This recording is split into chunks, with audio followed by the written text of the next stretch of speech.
No. Oh yeah. Yeah. Hello, this is Tobias singing lesson. Today we are gonna sing some heavy metal or cry on it. And I will take this band. It's called iPod. It's called Children of Bodom. And we're gonna sing the song Black Widow. So you need to skip the intro. And you need to headbang, then you are hardcore. Every musician are headbanging to the music they are playing, because that shows that they are very good to play at it.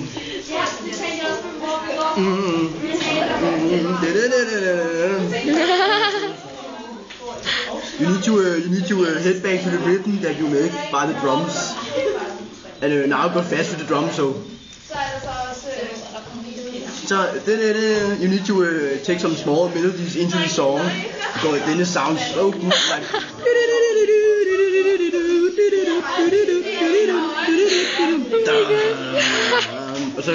and then fast. And so fast again. And then you see fuck, because when you say fuck in the song, you show that you are cool to other people.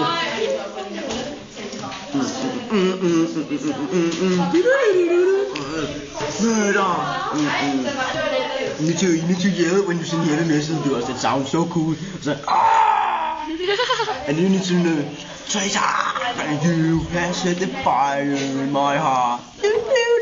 See again in the chorus, these tiny small melodies of the guitar.